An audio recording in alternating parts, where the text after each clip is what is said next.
Yun mga kamama, panibagong araw at panibagong buhay. Kanda na naman tayo mga kamama. You know, pasahero tayo ngayon. Ang tanong, sino ba ang ating driver? O sino ba ang may-ari ng sasakyan na ito mga kamama? Walang iba kundi yung ating subscriber na si Covidjo. Ayan. So ngayon, dati nga sabi nga, shoutout lang siya. Ngayon kasama ko siya. Ngayon ang tanong mga kamama, bakit ko ba kasama si Covidjo? Bakit ba ako nakasakay dito sa kanyang sasakyan? You'll find out mga kamama. Ready na ba kayo?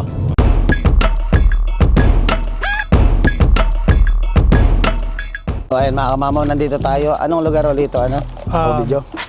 Lawson Heights, Silverwood. Lawson Heights. So, syempre minsan namamasyal tayo, di ba? Kinakamusta natin yung mga Pilipino dito sa Canada ngayon. Pinasyalan ko yung subscriber ko dahil ayun siya. Dahil bagong bili kasi yung ano niya. Bagong bili sila ng condo. So, ang in-expect ko, akala ko bahay yung nabili, pero syempre condo pala yung nabili niya, which is itutur niya tayo sa condo at the same time magkukwento siya ng buhay Canada. So ayun na naman tayo sa buhay Canada natin, di ba? Alam ko kayo, syempre gusto ng mga manonood natin na nakakapanood ng buhay Canada. Sino ba naman hindi gusto makakapanood ng buhay Canada, na yung mga taong nangangarap mag-abroad, nangangarap makarating sa Canada, na which is katulad ko, na pinapangarap ko lang dati. Ngayon is nandito na tayo, gawa ng ating hard work at pagdarasal sa Panginoon. So ayun, makipagkwentuhan tayo kay Covidjo habang tinutur niya tayo sa kanyang condo. Honestly kasi, kaya maganda rin i-vlog to kasi mga kamamo, dahil si Covidjo is parang, alam mo yung ramdam mo yun, parang mapagmahal na ano. Yung kondong ito mga kamamo ay hindi para sa kanya, kundi para sa kanyang daddy. Yes. Sa katilaw ay para sa kanyang tatay. So binili niya tong kondo para sa kanyang tatay. Di ba nakaka-touch? Tatay pa naman din ako. So sarap sa pakiramdam na maririnig mo yung ganong senaryo na yung anak is nauna muna niyang binili yung bahay yung tatay niya bago sila. So tara, pasok na ba tayo? Yes, let's go. Let's go! Ng kanyang kanyang kondo. Kailan mo siya nabili, Covidjo? Last month. O last month lang. So galing oh. Talagang isipin mo ba kung may edad ka na, pang-retirement, ano man na talaga siya oh. Wow. May ano na siya eh. Labas lang ako dito ha. Silip. Yeah. Hop. Paano ba ito? Ay, tatluan pala to. Yeah. Tindi pala mga kamama bago ka makalabas. So ayan oh. Veranda ba tawag dito? Huh? Is this veranda or terrace? Terrace ba tawag? Yeah. Terrace, yeah. Yeah. So ayan niya, may overlooking tayo sa sa labas. Ayan oh, isipin mo oh. Yan ang makikita mo sa umaga, yung daddy niya. Habang nagkakape. Ako po dito. Sarap sa pakiramdam mga kamama. Siyempre, dadamin ko muna bago madaman. Daddy, mauna na ako damin muna. Kasi yung daddy niya is nasa Pilipinas daw eh. Sarap mga kamama oh. Pagising mo ng umaga, ayan, makikita mo pa yung eroplano na lumilipad. Diba? You know, eroplano, airplane. Tapos nakaganyan ka lang mga kamama oh. Sarap sa pakaramdam na lalo pag may sarili kang lugar, nakaganyan ka lang, tingin-tingin ka lang, muni-muni ka lang, isipin mo lang yung, alalahanin mo lang yung mga bagay na parang pinagdaanan mo bago ka dumating dito, tapos ngayon nakamit mo na yung minimithi mong pangarap. Ay katulad niya si Covidjo. Sige, tayo ka lang dyan. Welcome to my condo. Yeah, yan oh. So ayun pala Covidjo, simulan na natin ang ating question and answer portion. Yan. So, Covidjo, nung pwede mo ikwento yung buhay mo, kasi okay lang naman sa kanya, yung buhay mo since bago ka pumunta dito, paano ba nagsimula lahat? Oh, I came here like when I was 7 years old with my dad. And yeah, we started living in the west side. Yeah. And then ano siya tag dito nung saan ka pala sa Pilipinas noon? Saan kayo sa Pilipinas? We used to live in Cavite. O, Cavite. Yeah. And then, kinuha ka ng family mo, ng daddy mo. Sino ang nagpunta dito? My mom, Mami mo? Yeah. So, si mami mo pala, if you don't mind, saan pala siya nagtrabaho nung dumating siya dito? In here, Ano naging trabaho niya? Oo. I think her first job was the Canadian trampoline. Oh, Yeah. Canadian trampoline. Ano yung trabaho niya? I'm not too sure, but Yeah. something, it's like a warehouse. Oh, I see. Yeah, I see. So, sa warehouse nagtrabaho pala si mami niya. And then, at the same time, kinuha na kayo ni daddy mo. Parang ganon. Yeah. Mm. And then, dito ka nag-aral kasi maririnig mo naman yung accent ni Kobe Joe is ano talaga Very- Canadian accent talaga siya eh. So, islang talaga mga kamamaw eh. So, kailangan natin ng may tissue ka ba dito kung sakaling ma-nosebleed si kamamaw? I have lots. Oh, yun. So, ayun, pinaghandaan na pala ako ni Kobe Joe. So, ayun na, nag-ano siya, nakarating na sila dito. Kailan yun? When was like 96 or Oh, something. 1996. So, like 1996, I remember I was like grade 6. Grade 6 ako Oh. nun, yeah. Grade 6 ako. So, ayun, grade 6 pa lang ako, nasa Canada na pala si Kobe Joe. So, ayun, Kobe Joe, syempre, nung time na iyon, nung 1996, nung dumating kayo, masasabi mo bang kukonti pa yung Pilipino dito? Yeah, there's just a few. Just a few lang. Yeah. So even nang pumasok ko sa school, yung mga classmate mo na Pilipino, konti lang yung makikita mo I would before. say only like maybe 3. Oh, see? So talaga nung panahon talaga mga kamama, honestly, even hindi lang kay Kobe Joe, sa mga kakalala natin dito matatagal, na ikukwento nga nila nung dito sa Saskatoon, is usually kasi pag sinabi mong Saskatoon, Canada, ang tatanong is what, ano yun? 'Di ba? Kasi hindi nila alam yung Saskatoon mga kamama nung mga panahon na yun. Even ako, nung nag-apply ako, ang tanong ko, saan yung Saskatoon? 'Di ba? Yeah. Kasi usual pag binanggit mong Canada, Toronto, Vancouver, 'di ba? Alberta, yung Saskatchewan, madalang mo lang maririnig. So, yun nga, sabi nga nila nung mga panahon na yan, katulad yung 1996, konti pa lang talaga yung mga Pilipino na ano. There wasn't much. Yeah. So, usually, yung talaga mga naging kalaro mo nung bata ka, mga ano talaga, mga Canadian. Canadian. Yeah. Oo. So, ayun na pala. Panibagong tanong natin kay Kobe Joe. So, Kobe Joe, magkano pala tong nakuha mong kondo para sa daddy mo? We got it for 230. Yeah. Retail price was like 235, so we got like 5,000 discount. Yeah, oh, so not bad na kasi yung 5,000 mga kamamaw is pwede man na ibili ng ano mga furniture or appliances, di Yeah, ba? Oh. yeah. Kasi usual dito kasi iba to condo to eh. So nung binili mo to, ano yung mga appliances na meron na siya na hindi mo na bibilin? Ano yung mga kasama niya? Include the washing machine, dryer, fridge, stove. Yeah. Oh, that's everything. And na. dishwasher. Oh, dishwasher. So, yun na. Kasi usual, hindi na makalakayan din tong yung mga nabanggit ni Kobe Joe, yun ang talaga kailangan, di ba? Yeah. So, kasi wala ka naman pwedeng ilagay dito na sa kasi terrace lang siya, wala naman siyang backyard. At the same time, ano ba yung bagay na meron dito sa condo na wala dun sa sa talagang bahay pag binili mo? Ano yung mga responsibility? Ayun. Na masasabi mong hindi na iisipin pag condo ang kinuha nila. Oh, here you don't need to shovel or rake Yeah. or cut grass. So, included na siya talaga. Everything's included. Yeah. They'll maintenance guy will. So, kasama na siya dun sa payment na aanin mo. Parang nandun na yung service nung The service, but you have to pay the condo fees. Oh, yeah. Yeah. So, that's part of the condo fees, no? Yeah, Para alam part. ng mga manonood. Oh. So, yung condo fees pala is part na niya, hindi ka na problemang kalay-kay dyan ng mga dahon, ng shovel ng yelo. The same time, meron siyang parking area, di ba? Yeah, there's our parking area down here.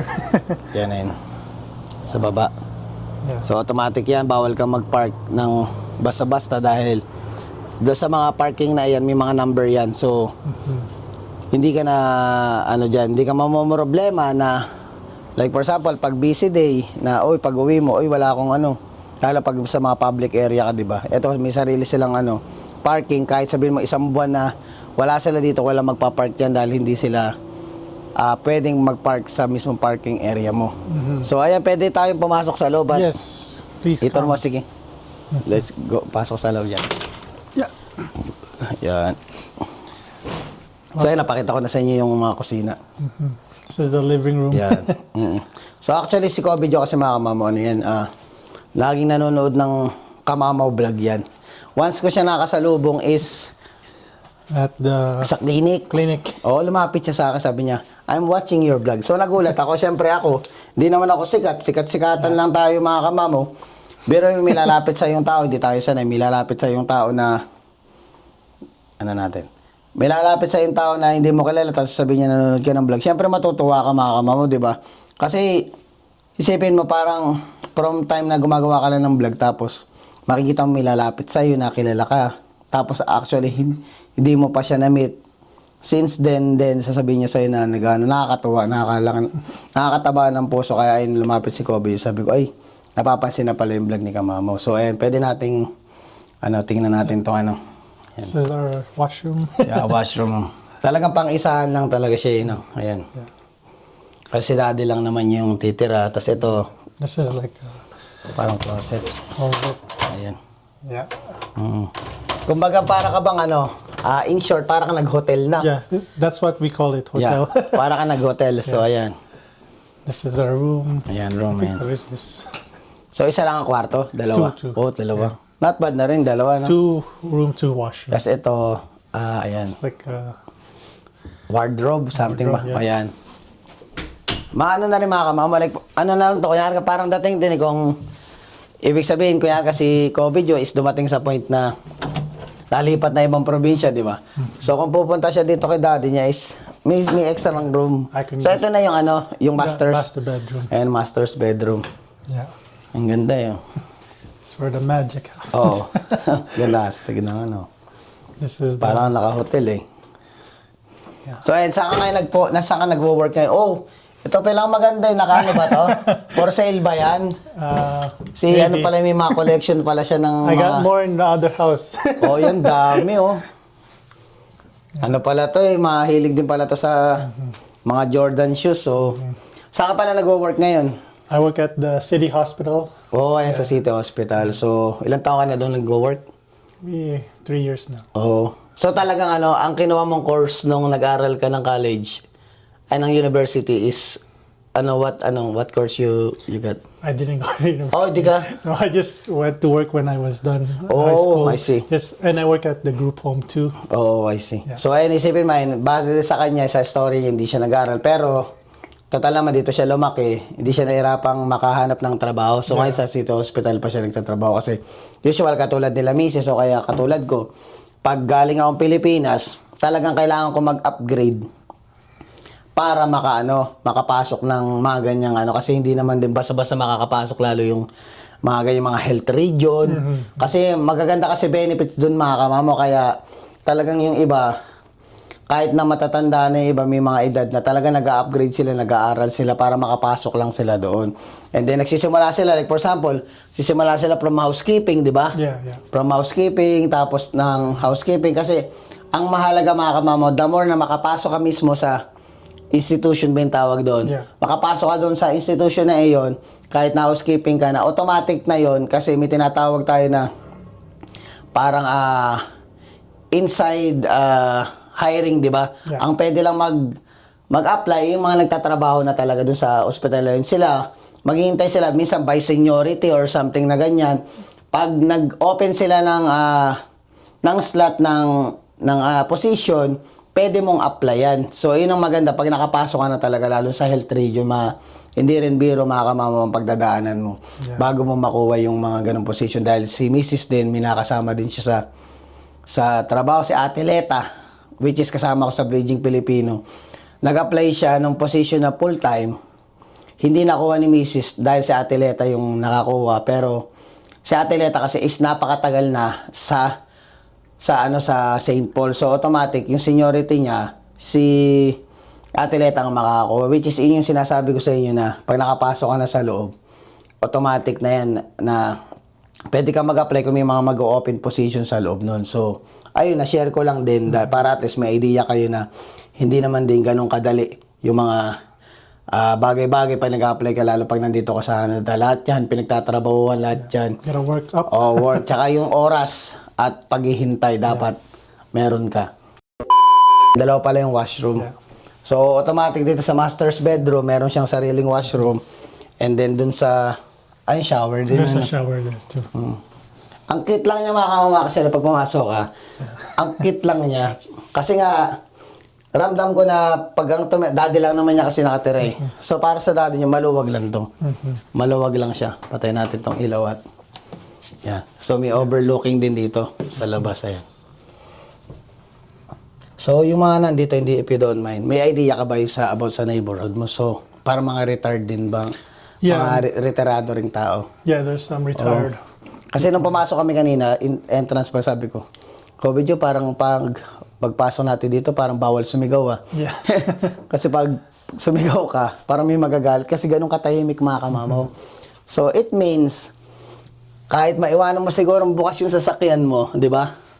Walang magtatangkang pumasok doon It's sa... very, very quiet. O kumuha nung Yeah. ng gamit mo sa loob ng sasakyan mo. So ito, natin ramdamin natin tong sopa ni Kobe Jo. Pwede ba tayong tumambay dito? Sure, sure. Yung laundry room. Yeah. There's the dryer, washer, Washer. fridge. Ayun, mga libre na yun, no? Yeah. Kasama na siya.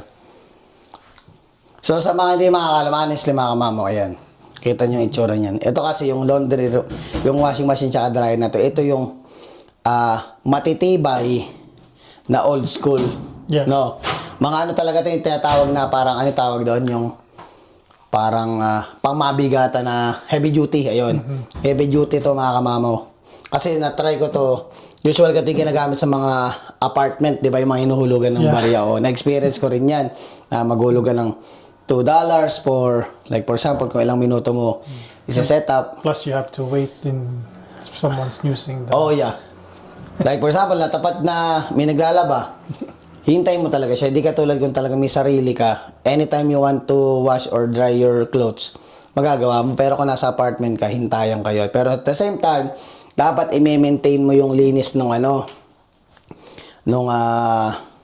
washing machine dahil number one, hindi naman sa iyo yun. Paano mamaya? Hindi mo nilinis, hindi mo tinanggal yung ito pinakamalagi dyan mga kamama pag nasa labas, tatanggalin mo yan, lilinis. Inihila to, di ba? Ayan. Tatanggalin mo yung yan, lilinisin mo, tataktak mo yan dahil nakakahiya naman sa susunod na gagamit dahil yung libag ng damit mo is mapupunta sa kanila. So, ayun, lilinisin mo yan. Ito, gumagamit din tayo ng ganito dito. Pang natin ay yung papel na softener, fabric softener. So, ayun, para lang. At the same time, kagandaan naman sa dryer natin, pag ginagamit natin to, hindi ka na masyadong nagpa-plancha. Pero may disadvantage ang dryer. Yes. Yung damit mong large, magiging medium yan after ilang buwan. Kaya, yun ang disadvantage lang ng dryer. Kaya napapansin ko nga dati, sabi ko, ano ba to, lumalaki ba ako? Sabi ko, from dati nasa elbow ko yung t-shirt ko. Nandito na sa may bicep ko yung So ayun, tara, upo muna tayo ng makapagkwentuhan. Yan, so ayan, nakatambay na tayo. No? Sarap ng sopa ni Kobe Jo, parang nakakaantok no? So Kobe Jo, pala tanong ko lang sa'yo. Mag-isa ka lang anak, di ba? Yeah, just me. So ano yung experience ng isang Kobe Jo while habang lumalaki siya dito sa Canada? So ano yung mga, parang mga natutunan mo habang from the start na nagpunta kayo dito? Siyempre, iba yung Pilipinas, maraming tao dito, kukunti lang. Ano ba si Kobe Jo, as Kobe Jo, habang lumalaki siya dito sa Canada? Growing up here, you have to work hard and like learn a lot of things. Yeah. Growing up in Saskatoon, like most of my life, it's like there's some struggles. Yeah. And it's part of it. Yeah. And yeah. Paano yung talagang syempre, biruin mo, pumunta ka dito, wala naman kayong kamag-anak, di ba? Not much, yeah. Yeah. Pero may kamag-anak kayo, relatives kayo dito Yeah, talaga. we got some Oo. here. So at least kahit paano pala, na-experience niya kahit paano, hindi mo masasabing malungkot sila. Yeah. Dahil may kamag-anak pala sila dito habang lumalaki siya. Kasi iba rin yung experience katulad din namin na ni Mrs. na nung dumating ako is solo ka lang eh. Yeah. So lahat ng bagay na meron ka at kailangan mo is kailangan mong ikaw talagang kukuha lahat, ikaw lang gagawa dahil wala kang makakaagapay. So ito para si Kobe Jo kahit paano. Siyempre, hindi makakaramdam sila lungkot dahil siyempre iba yung Pilipinas eh. Yeah. So hindi sila masyadong niyang naramdaman yung lungkot dahil may mga kamag-anak pala sila dito. But back then we didn't have, but they sooner came. O, so nauna kayo? Yeah. So siyempre, nung bata ka, no? Nung biro mo paglabas mo, gusto mo maglaro, tapos wala kang kalaro. Na-experience mo ba yung ganong... Oh yeah. Oh yeah. So malungkot, no? It was, Siyempre. yeah, boring too. Oo. At the same time, siyempre, nung dumating sila, mami at daddy mo, Yeah. is, siyempre, nagtatrabaho sila, di ba? So, may times na ang kasama mo lang is si mami mo, minsan ang kasama mo lang is si Sometimes daddy mo. my babysitters. Oo, ay si Mi nag-ano talaga. So, dinadala ka talaga sa ano. Yeah. So, doon ka nagkakaroon ng mga parang mga maraming kalaro, Yeah. you know. The people who live in the apartment in 22nd, Yeah. Westgate, shout out. Yeah. Yeah. I grew up with those guys, and Yeah. So, ang mga kalaro mo, mga ibang lahi na. Kasi, mostly they're Filipino. Pilipino. So, ibig sabihin, kumbaga ba, doon mo makikita ang maraming Pilipino nung time na pag dinadala ka sa daycare, no? Yeah. Kasi talaga mga kamama, iba yung ano dito na akala nila porque nakita niyo maganda yung view, maganda yung pangalan ng bansa na napuntahan. Also, although naman tama naman na maganda talagang bansa itong Canada dahil talagang when it comes sa magandang kinabukasan is maganda rin naman.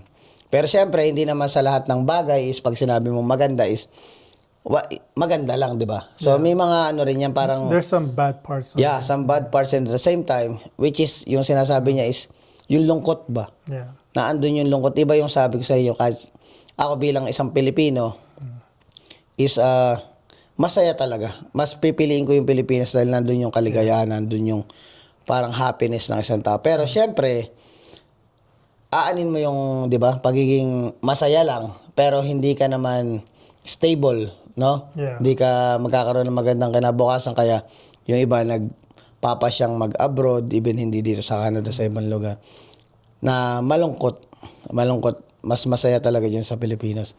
So ngayon, sa warehouse ka nagtatrabaho, ay sa hospital ka, di ba? Yeah. And I work at the group home. O sa dalawa trabaho mo? Yeah. Grabe, dalawa. Hataw talaga to si Kobe Jo. So, Kobe Jo, sa pagtaas ito, di ba, syempre, nakuha mo ng bahay si daddy mo. Ano yung pakiramdam bilang isang anak na nabigyan mo yung regalo yung daddy mo, tapos ito pa, kondo pa yung nabigay mo. Ano yung, pakiramdam mo? I feel proud. Yeah. Yeah, I should be proud. Yeah. Yeah. This is... Parang dream, dream come true na, Medyo napansin niyo si Kobe Jo, pa konti-konti ang sagot eh. Medyo mahihain to eh. Very Talagang shy kumbaga, type. buti nga na napilit natin eh. Siyempre, napaka-proud ka na, na nabigay mo sa tatay. May even ako nung nakwento mo nga sa akin eh. Parang, alam mo yung parang sabi ko saludo kasi dahil, mga kamam, hindi naman sa lahat ng pagkakataon is, yung way of thinking ng tao is katulad nung kay Kobe Jo. Na sarap sa pakaramdam na marinig mo yung anak. Diba? Kasi ako, family-oriented din si Kamamaw na even ako pamilyado na ako, may mga anak na ako, may sariling buhay na ako. Ni minsan hindi ko tinanggal sa isip ko yung pag-aalala o pagmamahal ko sa mga magulang ko. Dahil aanin ko yung mga nandito ako sa lugar na to. Kung di dahil sa magulang ko, di ba? Pero syempre, ulitin ko na lang, di para at least patas ang labanan. It doesn't mean na ganun nga ako sa magulang. Dapat balance ka pa rin. Balansin mo pa rin, hindi lang puro ka magulang, puro ka anak, balansin mo. Kung ano lang yung kaya mo, ang mahalaga, maalala mo yung mga magulang mo. Huwag mong kakalimutan, number 1 yan sa lahat. Huwag nyo kakalimutan yung mga magulang nyo. Dahil kung di dahil sa mga magulang nyo, wala naman kayo sa kinakatayuan nyo. So, ayun. Yun lang, na-share ko lang kasi family-oriented ako. And then, any plans sa mga susunod na after netong kidadi mo? So, ngayon, umuupa lang kayo. na Yeah, nag-rent kayo? we're just renting in the apartment just near here. Oo, so magkalapit lang. So, any plans in the future na kukuha ka rin syempre? Kasi Yeah. tapos na yung first priority mo, yung kumbaga first dream mo eh. Nabigay mo na kay daddy mo eh. May plano ka bang kukuha ka ng bahay? Hopefully, next year. Oo. Yeah. Even just a townhouse or Oo. house. So, syempre, pag nakakuha ka ng tawagan mo ulit si Kamamot. Oh, for sure. You're Pasyal mo sa welcome. Oo. Kasi dito mga Kamamot, medyo, kumbaga ba, ikukumpara mo sa ibang lugar, medyo mas mura yung dito, yung bahay, di ba? Yeah. Not like dun sa mga big city. May mga, actually, may nakausap ako kapag nagpunta ako sa grocery store. Parang from Toronto sila, lumipat sila dito sa Saskatoon. Ayun, binati lang niya ako kasi nagwo-walk kami ni Jacob. Binati niya ako na, islang din si Kuya, taga Tundoy. Sabi niya, I'm from Toronto. Toronto nga ba? Pag sinabi Toronto, alam na yon. Iba Shout na. out Toronto. Toronto. Kasi pag Pilipino ako, pag sinabi ko Toronto, sasabihin ko eh. Pag sinabing Toronto, yun na yun. Matik na yun na from bata pa lang dito na lumaki na yung ganun nga doon na parang nabenta nila yung bahay nila doon. Nandun yung family niya. Nung nabenta niya, yung bahay nila, minakuha sila sa equity na parang 1.4 million. Ooh, wow. Sabi ko, alam mo kuya, yung 1.4 million na yun, I've never expected na makakakuha kami ng equity from Saskatoon na 1.4 million from equity. Yeah. So, ginamit nila yung equity na yun, bumili silang bahay dito. Lumipat na sila dito. Kasi yung 1.49, it's, hindi naman nothing. Parang, maliit lang yung value kung, Compare. kung iano mo sa Toronto pa rin yung 1.4. Pero kung ililipat mo ng kabilang probinsya, like for example, dito sa Saskatoon, from Toronto to Saskatoon, yung 1.4 million na yun, may matitira pa eh. So, bumili sila doon ng bahay na singit na lang din natin para may magandang kwentuhan tayo. Ginamit nila yung 1.4 million, yung 400 something na, ipalang bilhin nilang bahay dito, tapos lumipat na sila dito. Yeah. So at least, yung may natira siyang mga 700 something or 800 man yung natira, di ba may pera sila. Ibig sabihin, isipin mo kung doon mo ginamit sa Toronto, parang wala yung perang iyon eh. Kasi ibang buhay doon sa Toronto. Although, pag nagpunta ka ng Toronto, masasabi mo talagang, wow, I'm here in Canada, di ba? Pero dito sa Saskatoon, ano kasi ito prairie ito eh. Kumbaga ba, kapatagan ito eh. Pag sinabi mo sa Saskatoon, para ka lang nagpunta sa Nueva Ecija, sa Pilipinas, parang mga ganun lang eh. Na talagang kapatagan lang siya. Pero which is, maganda naman dito sa Saskatoon dahil meron silang ospital. May mall din naman kami. Yeah. May mga pasyalan din. Pero hindi siya not like, pag nagpunta ka sa mga big city, na talagang masasabi mong Instagrammable. Yung mga ganun na talagang maganda, di ba? So, even ikaw, mahilig ka na sa long drive, di ba? Yeah, yes. Iba yung itsura, iba yung picture ng Saskatoon para sa mga pupunta dito para hindi sila mawawar shock or mako-culture shock na something na, kala ko ba pupunta ako sa Canada tapos pagpunta mo dito sa Saskatoon, ay, tama lang. Ang makikita mo lang masasabi mo nasa Canada kay mga pine tree. Di ba? Yeah. Makikita mo nasa Canada kasi sa Pilipinas wala eh. Dito, puro pine tree dyan. Tsaka hindi mo siya yung, wala rin magandang dagat dito, paliguan. Usual lake or ilog lang. So, yun lang yung pinagkaiba. Ayun, nakwento ko lang yung parang difference between sa big city tsaka sa Saskatchewan. Small, yeah. Oo, yeah. So, ngayon, ito, bago natin tapusin yung vlog, any plans ba, COVID na itong summertime?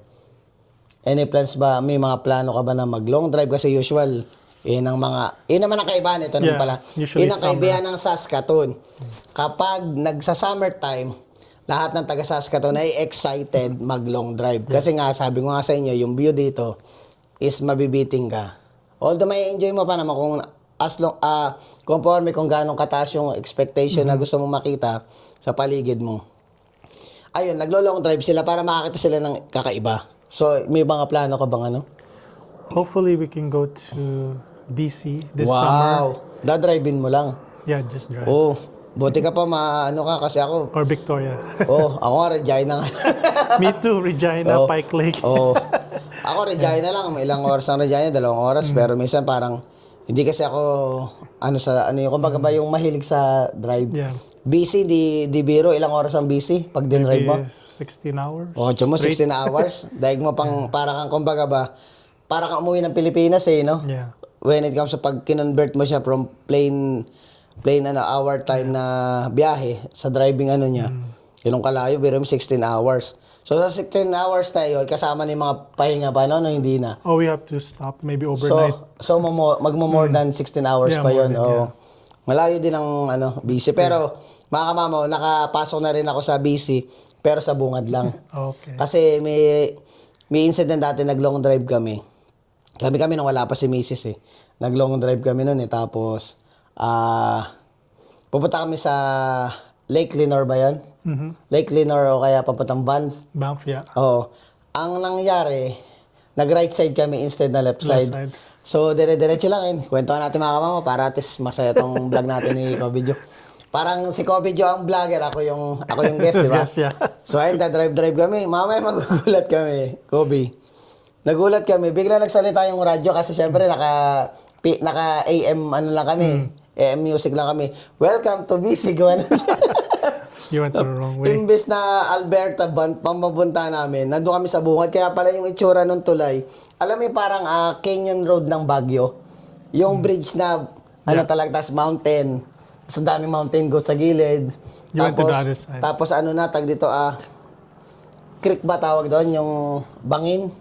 Yun na, yung bangin na, tas may nakaharang lang na parang nabakal na gate para hindi ka delikadong mahulog na ganun. Yeah. Tapos biglang welcome to Welcome to BC. BC. Oo.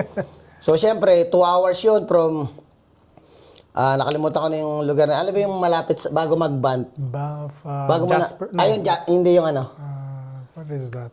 Banff. O Jasper nga ata. Maybe Jasper, maybe. O yun, parang Jasper, from Jasper, to bungad ng British Columbia is parang 2 hours ang biyahe. Bumalik na naman kami, so it means, although sabihin natin, hindi naman wasting time, syempre, enjoy yung driving yun At least you Apat get na to go. oras yung, kumbaga ba yung na-accumulate namin dahil lang from there, tapos bumalik uli kami, tapos babiyahe uli kami sa So, yun kaya na-experience na. Pero at least, kahit paano, naramdaman na-experience ni Kamamo mag-British Columbia ka dahil I'm not, hindi naman ako nawawala ng pag-asa. Hindi naman walang pag-asa. Ibig sabihin, maybe, sometimes, makakapag-drive kami. Kung makapag-drive kami, may katulong akong mag-drive dahil ako hindi ko kakayanin yung ganong Should be katagalan na. always 2 people. Oo. Pero kasi may mga tao talaga na no? Take turns.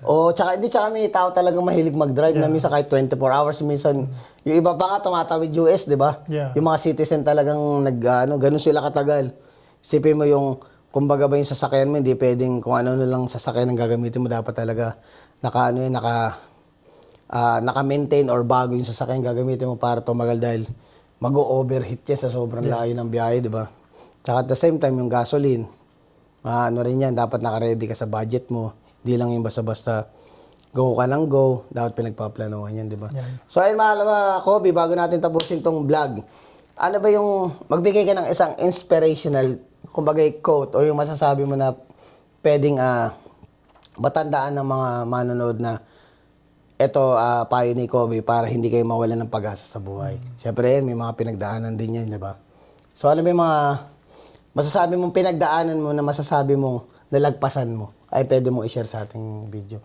Yung time na talagang yung parang down na down ka sa akala mo hindi matutupad yung mga pangarap mo, pero eto, ginawa ko to, pwede mo i-share, okay lang share mo sa kanila. Yeah. You just gotta work hard for, if you really want something, just try to go for it. And sometimes it's gonna be hard and it's gonna take time. Just stick with it and everything will be smooth. Pero may times talaga na Yeah. na parang feeling mo parang Yeah, there's times that I was down and like can't do anything. yeah. But if you just have your family with you to support you, and they'll eventually get there. Yeah. Pero iba yung paramdam na pag nalagpasan mo, no? Iba yung hinga mo Yeah. Yung hinga mo dati na parang ang hirap maglabas ng hangin. Pero pag natapos mo na yung pagsubok, kung ano mang pagsubok yung nalagpasan mo, yung hinga mo kasama yung bibig talagang paglabas ng hangin, no? Ganun yung pakaramdam, no? Ganun kaluwag, no? Kaya yung mga kamamamagano ka na lang, parang number 1 talaga, wag mong kakalimutan sa taas. Yes. Ayan, sa taas talaga na every time na sabi nga nila hindi naman ibibigay sa yung bagay kung hindi mo naman kaya, di ba? Yeah. So kaya binibigay sa yung ganung pagsubok, ibig sabihin kaya mo. Kumbaga may paraan at may dahilan bakit binibigay yan sa inyo. So ayan mga kamamaw, maraming salamat. Sana nagustuhan nyo tong kwentuhan at interview sa akin. Thank you. Ikaw medyo talagang, pasensya na medyo talagang I'm just- mahihiyain siya. So abangan nyo rin mga kamamaw dahil nagbabala kayo mag-vlog. Sabi ko nga sa kanya. Yeah. Once I get that confident, then yeah, we're ready to go. Sabi ko, this is the opportunity for you to parang gawin mo siyang parang stepping stone na pag magba-vlog ka, ayun ngayon nasanay na siya na siya sa camera.